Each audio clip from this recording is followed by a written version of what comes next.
Everyone hunted. It was a hunting culture. We all had guns. And even as a 12, 13-year-old boy, I took a rifle and walked around in the woods. We, we shot things. We killed everything. So I shot everything from squirrels to rabbits to raccoons to deer. There's no animal in my landscape that I didn't kill. And I was not a good hunter. I did not really want to do it. I wanted to read and write and tell stories, but in order to fit in to the local culture, I did that. And in fact, when I was, I guess 15, I shot my first deer. We went down to this, in the woods there's a field, and we had grown oats, which is something the deer like to eat. And there's a thing called the deer stand, a ladder into a tree, and you sit on a platform. Mm-hmm. And I sat there, I had a shotgun. It was a double barrel, it had 2 barrels, and it sprays pellets. It's not one cartridge, one bullet, it sprays pellets. Excuse me. And I was sitting there, holding my gun, cold, miserable, and I looked out, and only about 20 feet away was this massive deer. And I aimed, my gun was shaking, I was so scared. And I shot, and I missed. Despite the fact that the shotgun sprayed pellets, and the deer was only 20 feet away, I missed. That's how nervous I was. That's what a bad shot I was. This is not, and the noise was so sudden and gone so quickly, the deer just looked around and wondered, where did that come from?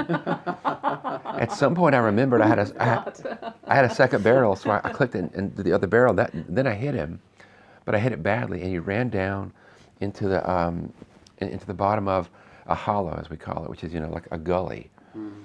And I got down, I was shaking, and I found he was lying at the bottom. And I shot again, very close to him, in the side, and ruined much of the meat. So I killed the deer, but I killed the deer badly.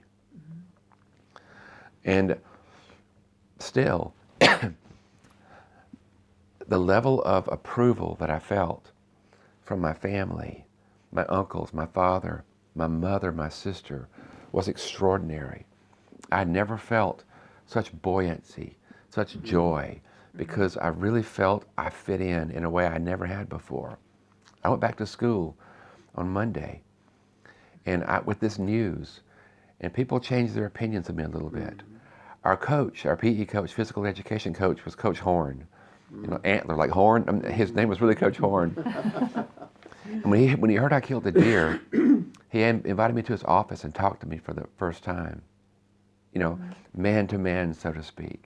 He showed me in his own truck the deer horns. Mm-hmm. So there was a level of acceptance that brought me that I wouldn't have otherwise had. Mm-hmm. And what's really funny is at the end of the same year, I was hunting in a different place, and I saw another magnificent big buck with giant horns, giant antlers. And this time I thought, I'll shoot this one right.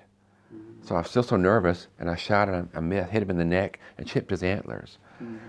And I went to this deer, and he was lying there, not dead, watching me.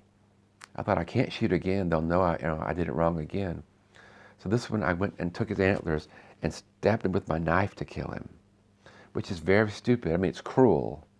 It's cruel to the animal, as hunting is. Mm-hmm. It's stupid for the kid, because the deer could have, in its death throes, just taken its horns and just destroyed me, eviscerated me.